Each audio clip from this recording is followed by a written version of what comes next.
either tell the year in which you were born, because you were born and raised here, right? On that farm. On that farm. Well, then talk about that. Say I was born in such and such, you don't have to give the date, but such and such year on the Lehman farm, which was located such, wherever. That's about a half-mile south of here, isn't it? Yes, on Campbelltown Road. Okay. Right, I exactly. figured about a half-mile, I didn't know. Yes, I think so. I'm not smart on distance. No, I think you're exactly right. So we'll start that way, and then we'll go on into other things. Okay. All right, are they on, Steve? Yes. Okay, so state your name. So my name is Eleanor Jean Witmer. I go by E. Jean Witmer, and I was born 1932 on the Cyrus Goodman farm, a half-mile south of the square in Palmyra. And you were a Lehman when you were Yes, born. I was the daughter of Brant and Anna Goodman Lehman. Okay. So that's why you're on the farm, because your mother was a Goodman. Yeah, her dad's farm. Okay. I never knew my grandfather, but my grandmother lived on the other side of the house with my Aunt Sarah, and so therefore it was quite convenient if we wanted a lap to sit on or to be loved. All we had to do was go next door, and she was a very sweet Mennonite lady. I have fond memories of her. We always said we went over there to get a lot of butter on our bread. Oh, what a wonderful way to put it. That's great. So then you went to the Palmyra schools? Yes, I attended what is now the interfaith, was the grade school, and we walked to school and we walked home for lunch and back. No, Something isn't heard of today. No, that's right. That's right. And okay, and so you went. Your whole school was in the Railroad Street building, or you went to the high school? I went to the high school after the grade school, and I graduated from the high school in 1949, and that is now middle school. Right. Mm-hmm. Right. Exactly. Okay, and then after school, after you finished with your high school, then what did you do? Well, I graduated on June the 3rd of 1949, and June the 6th of 1949, which was the following Monday, I went to work at the Valley Trust. Okay. And I worked there from, let's see, 1949 to 1959. And then my husband, who worked at Hershey Brothers Garage, decided he wanted to buy the Twin Kiss. So he trained at the Ephrata store in Ephrata, and I stayed at the bank another year, and then we decided we could see our way clear to run. So there was a former owner of the Twin Kiss? Yes. I always connect you to the Twin Kiss, so I didn't know that there was a former It was owner. just an ice cream building, and it had facilities in the back for subs and hot dogs. And then he worked, I stayed in the bank another year, and he worked there mostly with one or two people. Then the business grew, and he decided we should go into the food business. So, and I sort of was mostly in the kitchen, and he was in the ice cream side. And we had it for 30 years. Is that how long it was? 30 years. So We sold out in August of '88. that's fantastic. I mean, most people who grew up in Palmyra have fond memories of the Twin Kiss and of the Whitmers being there. That's where you lived your whole life. But I should never have done this, but I was on the attic last week, and I'm very sentimental. I got out all my sympathy cards and read, of course I cried. Oh, well, that's okay. But anyhow, I counted over 337. When Ken died. Oh, I can imagine. I mean, we all grew up with. And, It's like family. most of them were, well, most all of them had notes, and I don't know why I was going to get rid of them. That's why I wrote them down. I put them back up again. I'm glad you did. I'm a big believer in that we need those, and then we need to go back to them through. Like, that's great. So 30-some years you were in that Twin Kiss business. Mm-hmm. And what changes did you see in that time frame? That would have been from like early 50s through the 80s. Mm-hmm. A lot of things happened in Palmyra in that time. Oh, yes. Well, of course, my aunt and uncle had the Nancy Lou down the road, my Aunt Sarah and Uncle Pat. And then, of course, we got a Wendy's across the street, and we were really concerned when Wendy's came. But mostly we had very good relationships.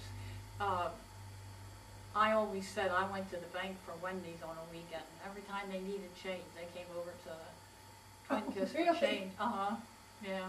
So we had a good relationship. We had no problems. We really didn't hurt. Well, now, when you first started with the Twin Kiss, you weren't open all year long then, were you? No, we never were. We closed at when daylight saving went off. We closed. Oh, okay. That was our key, and then we tore the whole place apart, and literally tore the whole place apart and cleaned for a week. And we had wonderful employees. You know, that's the most important thing. And of course, it was the key employees that helped to clean. And then we usually went to Florida for about 10 days, and then soon it was time to start up again. Yeah. And the one funny thing about Ken, you probably didn't know it, but he had a heart of gold. Oh yes, I remember that. He always sterilized the machine and tried it out the day before we opened to make sure it worked. And of course the weather was getting nice and kids were riding around on bikes, and then he'd say, I'm just going to throw this away, I'm going to give it to them. Well, every year when it was time to open, all those kids were there on their bikes. They knew the day. Milkshakes, and you know, they had to have everything. Oh, that's He was a very generous person.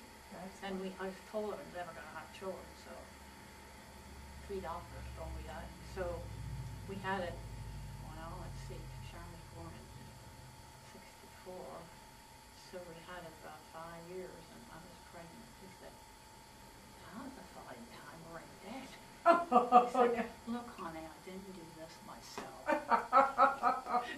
Oh, that's wonderful that you say you had a daughter, and you raised her in Palmyra. Yeah, she worked there. And she has a grandson now that's going to graduate from the University of Scranton, and my granddaughter's taking nursing at Lancaster. So Fantastic. they're both grown up already. Well, and you came from a big family. I mean, there were a lot of Lehmans. 8 girls and 2 boys. Right. And the older ones could never really finish school. They quit to help raise us. So my sister Betty, she graduated 43 or 44. She was the first one to graduate. And then I did, and then of course my younger sister did. And her name was Nancy. Yeah, Nancy Lou.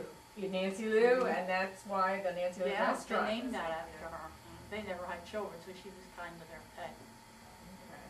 Yeah. Well, the restaurant business in Palmyra in the early days, in the 50s and so forth, consisted basically, you know, of, let's say the snack business. Yeah. Consisted of the Twin Kiss, the Nancy Lou, and then for a while Baumgartner's had that dairy shack. I worked there. Oh, you worked at the for your mom and dad. Oh, I didn't realize I was a car hop. Yes. My dad didn't want me to, but my mother said I may. That was kind of a friction thing. I was a teenager and I wanted money. We didn't have any money, you know. So, yeah, I worked for your mom. So you got your early training down there.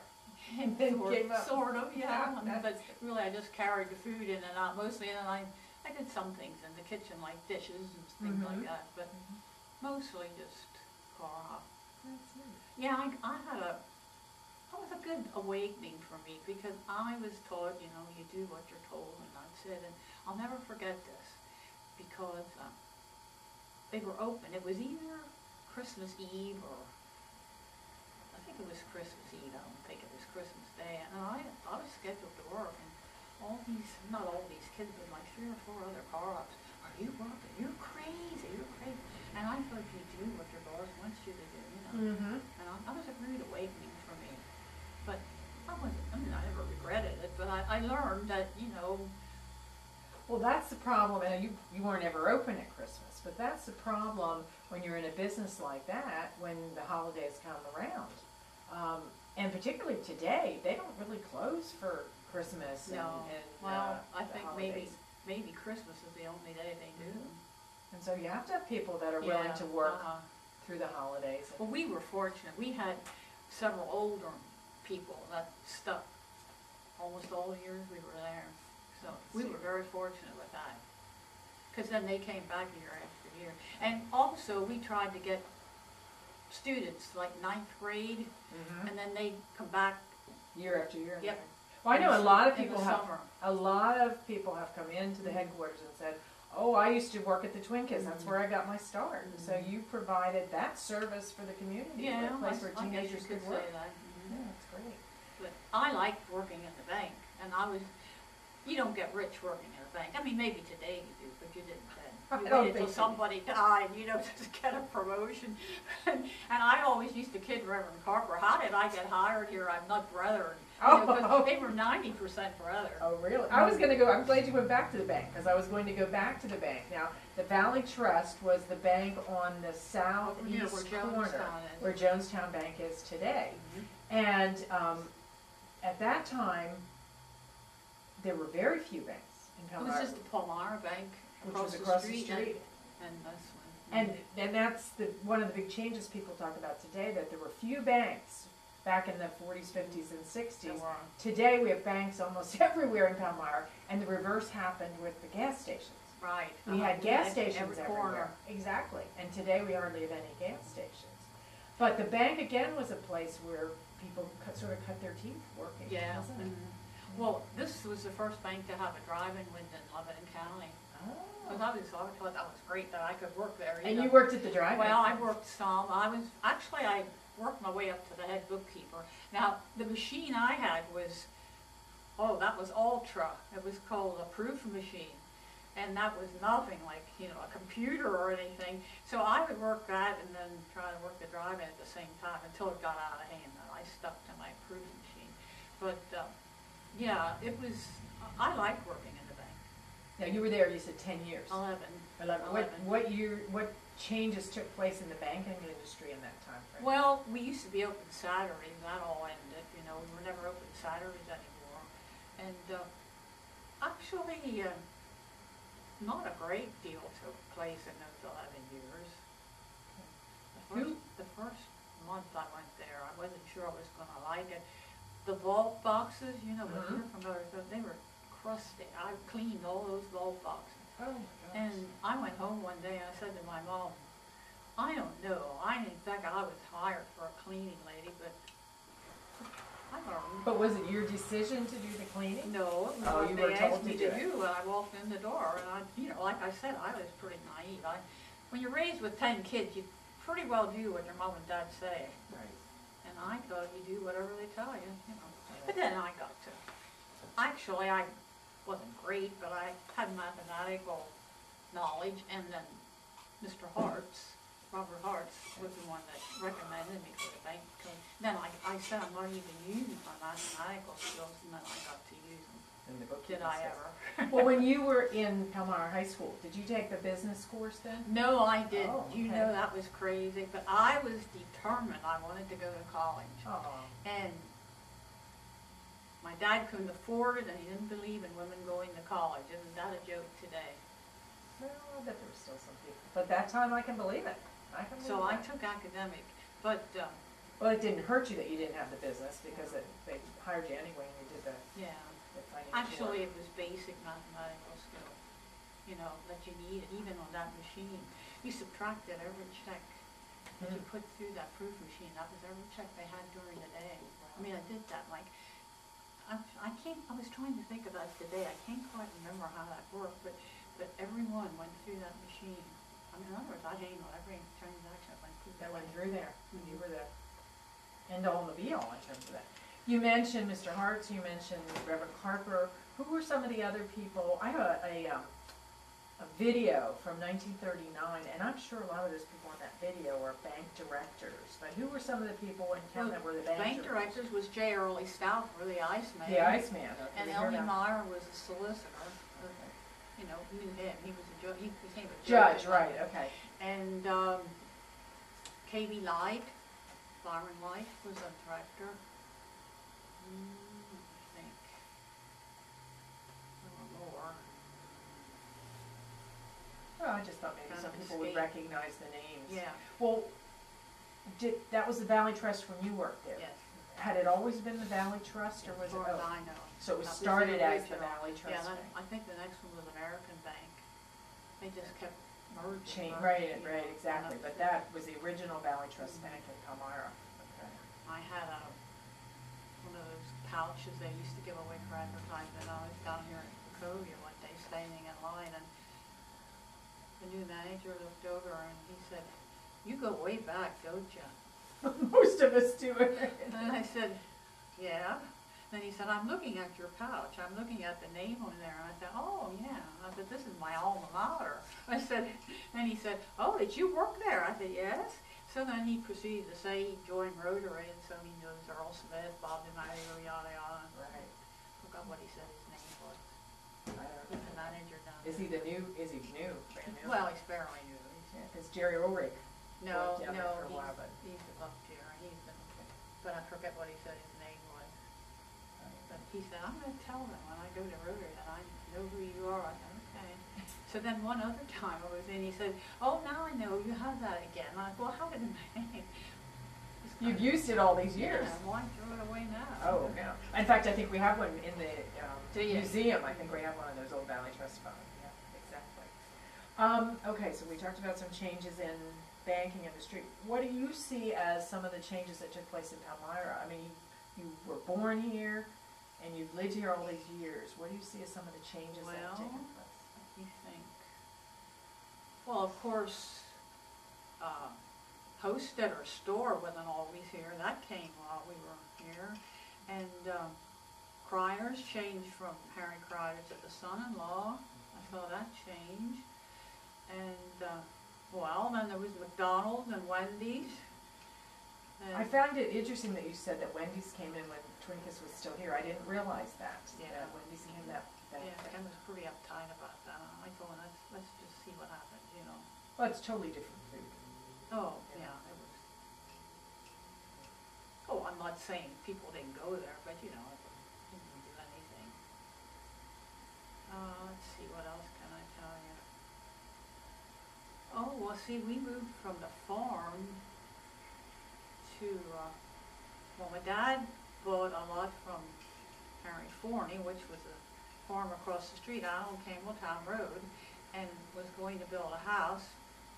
And in the meantime, he retired from farming, and then the farm was owned by my grandfather and then Harry Seltzer that owned the Bologna Company, and then your grandfather bought it, Mr. Bumgarner, and then my dad retired from farming, and so there was like almost a year in between where we had no place to live. So Mr. Pickle owned what is now Pickle's Drugstore, what is now the health store.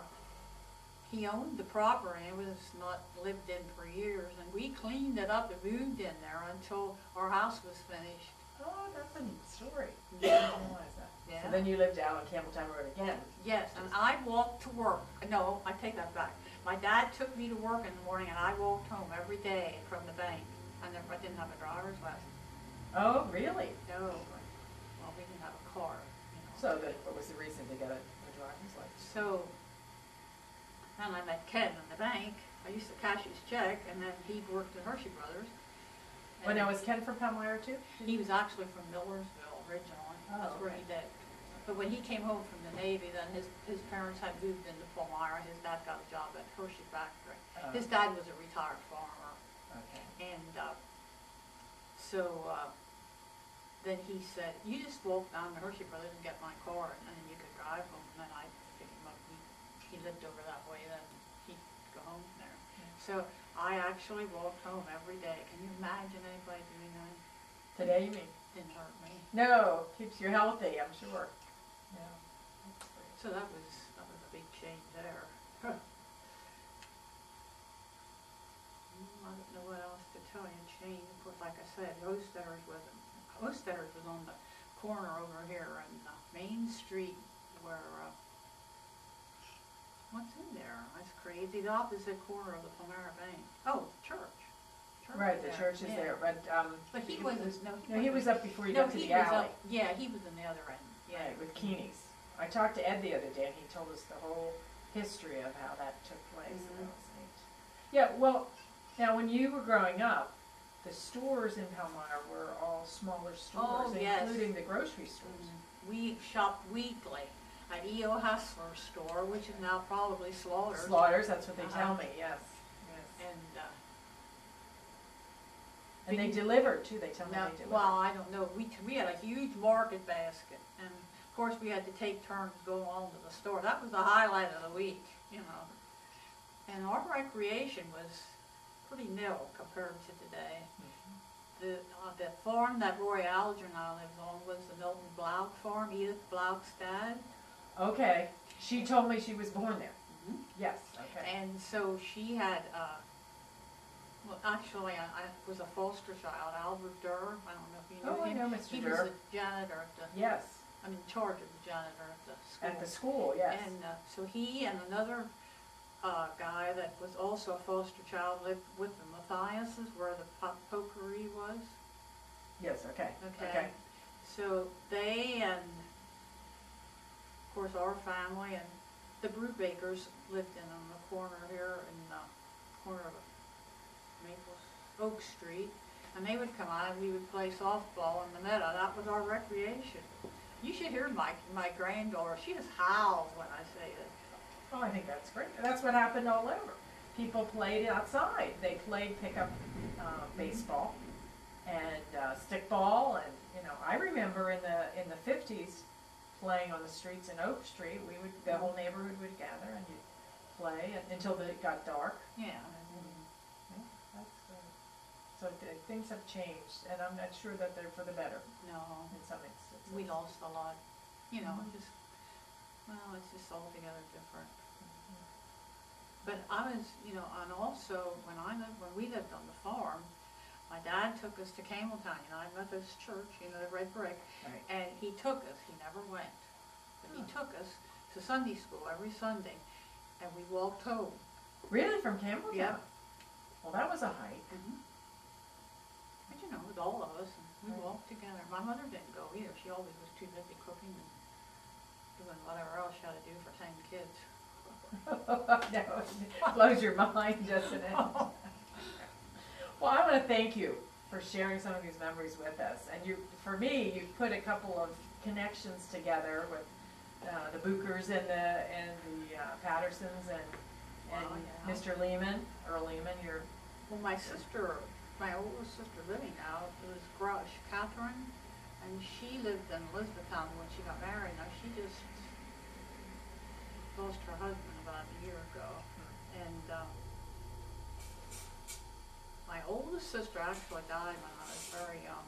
She lived on the farm they turned it into a radio station right above the farm where we lived, like on the corner of up on where Northridge Noble Road. has his office. That was a farm. Oh, okay. And so my oldest sister lived there, and she had 3 sons, and she died of TB. Oh, my. And the year that I graduated, my sister Anna died of childbirth, and then I'm not sure what year my sister Pauline married to Ruth. They got killed in a gas down in Delaware. They were down at the shore with Paul and Marie Cagerise. Did you know them? Was it Brenda's parents? I don't know. They had daughters. Yeah, I think But that they was were Brenda's. down there for the weekend of the flu and the gas. Oh, I didn't know that. When was that? I'm not sure In the what. 70s? Do you know Janet? Janet Root married to Yeah, sure. Bruce Well. That was my mother and dad. Janet's my niece. That was I didn't realize that. She's my favorite niece. Yeah. She was my babysitter. Is that right? Yeah, Jenny used to babysit for me. Yeah. Yeah. Oh, I didn't realize that. So They died. Did all Yeah. 4 of them die? They went to sleep. Oh, I didn't know that. Even the dog. Cagerise had a dog. It was their property. And even the dog. That was tragic. That was 3 children. I know my mother said it was the hardest thing ever happened in her life. Because your mother was still alive when they. Well, yeah, they were all. And I know my dad. I knew my sister, my oldest sister, and yet I really didn't. I was too young. But I remember him saying that different people said, "Oh well, you have a lot of other kids." He said, "If you don't have any to spare." Oh no. No, that was sort of the hardest thing to say, wasn't it? People say funny things. Well, I want to thank you for coming in. This has been a treat. Well, thanks. We're going to have to get your brother back here, don't you think, Steve? He was telling